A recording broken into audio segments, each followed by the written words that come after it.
হবিগঞ্জ 1 আসন থেকে নির্বাচিত মাননীয় সদস্য রেজা কিবরিয়া। জনাব রেজা কিবরিয়া, আপনার সময় 7 মিনিট। ধন্যবাদ আপনাকে। মাননীয় স্পিকার, ধন্যবাদ আমাকে সময় দেওয়ার জন্য। হয়তো একটু বাড়াতে হবে।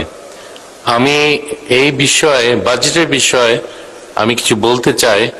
আমি এই ফিল্ডে 45 বছর চাকরি করেছি।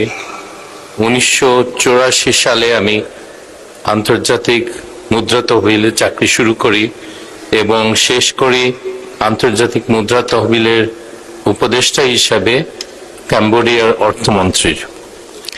তো এইটা একটা বাজেট। প্রথম কথা হলো যে এটা খুব কঠিন পরিস্থিতিতে আমাদের মাননীয় মন্ত্রী তৈরি করেছেন। পৃথিবীর পুরো অর্থনীতি একটা ধসের দিকে নামছে এবং এই পরিস্থিতি করা খুব কঠিন। এখন বিভিন্ন ফোরকাস্ট আছে।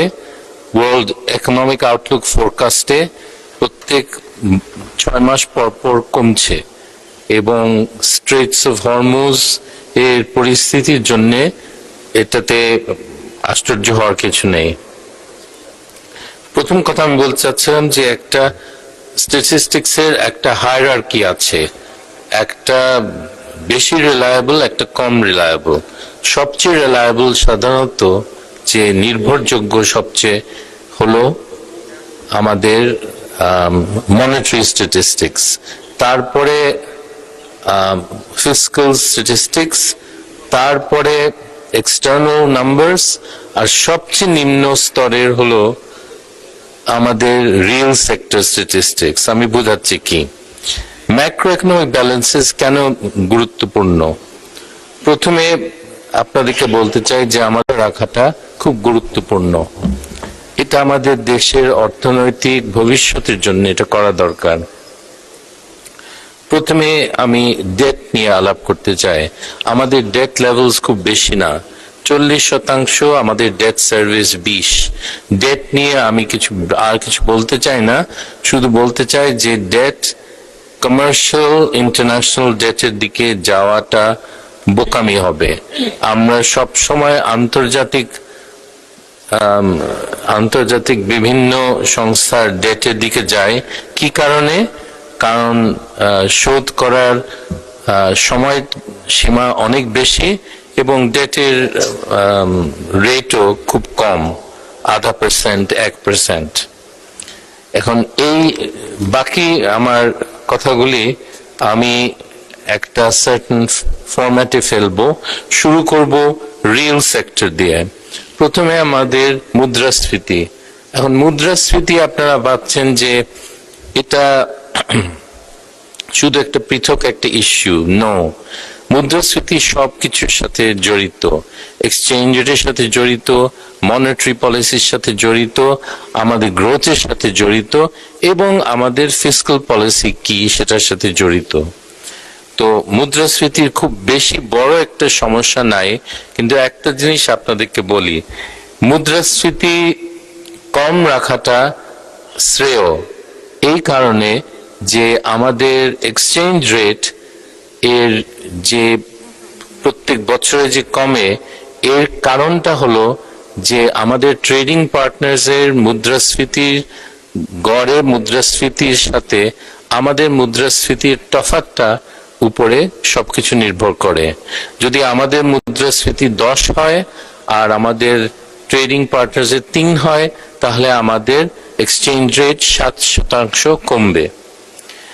তারপরে গ্রোথ এখন মোটামুটি ভালো, কিন্তু ইনফ্লেশন আর গ্রোথ লিঙ্কড। আমরা লো ইনফ্লেশন আর লো গ্রোথ যদি চাই, আমাদের ইতিহাসে একবারই হয়েছে অনেক আগে, তখন মুদ্রাস্ফীতিও কম ছিল আর আমাদের গ্রোথও ভালো ছিল।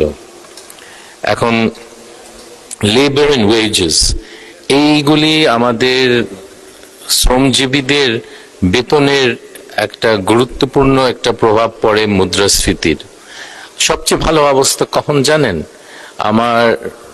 আমার বাবা আমাকে শিখিয়েছে একটা সিম্পল একটা রেশিও, সেটা হলো টোটাল ইনকাম দিন মজুরদের, তারা যারা কোদাল নিয়ে রাস্তার পাশে বসে থাকে, যাদেরকে কেউ দেখে না, এবং ডিভাইডেড বাই কোর্স রাইস। যেমন দিন মজুরের যদি বেতন 140 টাকা হয় আর সস্তা চালের দাম যদি 20 টাকা হয়, সে 7 কেজি বাসায় নিতে পারবে। এই রেশিওটা খুব খেয়াল করতেন উনি, কারণ উনি দেখতেন যে দিন মজুরের জন্য এটা খুব গুরুত্বপূর্ণ, এবং আমাদের সরকার জনগণের সরকার হওয়ার কথা, আমাদেরও তো এটা দেখা উচিত। ইনকাম ডিস্ট্রিবিউশন, আমাদের বৈষম্যের কথা বড় বড় বক্তৃতা অনেকে শোনান, কিন্তু গত সরকার এটা নিয়ে কোনো কাজ করেনি। আপনারা এটা জানেন যে গরিব লোকরা তারা যদি এক্সট্রা ইনকাম পায়, প্রান্তিক যে ইনকাম পায়, তার বড় একটা অংশ তারা খরচ করে, 100%। এবং এটা সরকারের, এটা অর্থনীতিতে একটা পজিটিভ একটা প্রভাব ফেলে। আপনি একটা কোটিপতিকে যদি টাকা দেন, 10,000 টাকা দেন, সে হয়তো খরচই করবে না, এটা আমাদের অর্থনীতিতে খুব বেশি প্রভাব পড়বে না। কিন্তু গরিবরা 1,000 টাকা কি 100 টাকা পেলে 100 টাকাই খরচ করবে। সো তাদের মধ্যে একটা ইনকাম ডিস্ট্রিবিউশন করা, আমি মনে করি এটা সম্ভব এবং এটা করা উচিত। Finally, quality of growth, ICOR. ICOR শব্দটা হয়তো আপনারা ফ্যামিলিয়ার না, ইনক্রিমেন্টাল ক্যাপিটাল আউটপুট রেশিও। কতটুক ক্যাপিটাল দিলে আমার গ্রোথ বাড়বে, এটা খুব গুরুত্বপূর্ণ।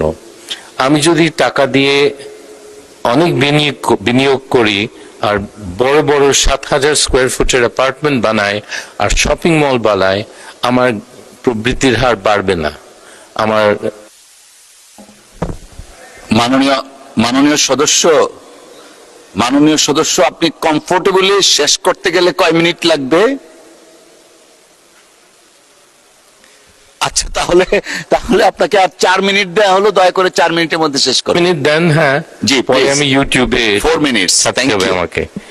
আর সেই জন্যে এই আয়করটা আপনারা যদি ফ্যাক্টরি তৈরি করেন বিনিয়োগ হিসাবে, তখন আপনার প্রবৃদ্ধির হার বাড়বে।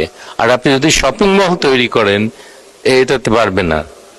আর এই জিনিসটা আমাদের খেয়াল করা উচিত। বিভিন্ন টাইপের বিনিয়োগের ভ্যালু, মনিটারি সেক্টর, যে growth rate, monetary growth rate, এগুলি খুব গুরুত্বপূর্ণ। এগুলোর সাথে মুদ্রাস্ফীতি জড়িত, কিন্তু দ্বিতীয় ইস্যুটা এবং ইন্টারেস্ট রেট জড়িত। এখন বাংলাদেশের ব্যাংকিং সিস্টেম এফিসিয়েন্সি খুব লো, কারণ আমরা টাকা নিই জনগণ থেকে 5%-এ, আর আমরা যখন তারা লোন নিতে আসে, একটা সৎ ব্যবসায়ী লোন নিতে আসে, তাকে আমরা 14 বা 16% বলি। এই জন্য আমাদের ব্যাংকিং সেক্টর এফিশিয়েন্ট না। একটা ব্যাংকিং সেক্টর এফিশিয়েন্ট হলে যে রেটে লোক টাকা নিয়ে আসে, সেই একই কাছাকাছি রেটে, ধরো 4 আর 6 এর মধ্যে ইন্টারেস্ট রেট গুলি থাকা উচিত। আর ফাইনালি, সবচেয়ে গুরুত্বপূর্ণ হলো যে আমাদের সৎ ব্যবসায়ীগুলোর লোন পাচ্ছে না।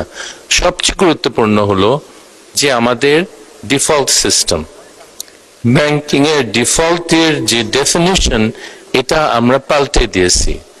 আগে ছিল 90 দিনে লোকে ডিফল্ট বলতো, 90 দিন কোনো সুদ না দিলে সেটা ডিফল্টেড। কিন্তু এখন আমরা 1 বছর পরে কোনো সুদ না দিলে ওটাকে ডিফল্ট বলি। আর আমাদের রেট কত এটা পরে বলবো, কিন্তু আমি সব দেশে, যে 35 দেশে কাজ করেছি, আমরা ঘাবড়ায় যেতাম 6 এর বেশি হলে। বাংলাদেশের রেট হলো 61, এই ফলস ডেফিনিশনে 61, মানে the banking system is totally short.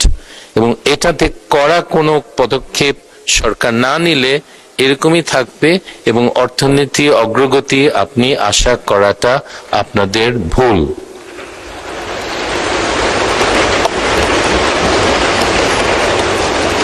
আমি আশা করি অর্থমন্ত্রী সাহেব এই ব্যাপারে কিছু করবেন, কারণ আমাদের ব্যাংকিং এফিসিয়েন্সি বাড়াতে হবে। Finally, fiscal issues, deficit level আমাদের খুব বেশি না, 3-4%, কিন্তু একটা মিথ্যা পরিসংখ্যানের উপরে এটা ভিত্তি করে এই ডেফিসিট লেভেল তৈরি করা হয়েছে। সেটা হলো আমাদের রাজস্বের রেট।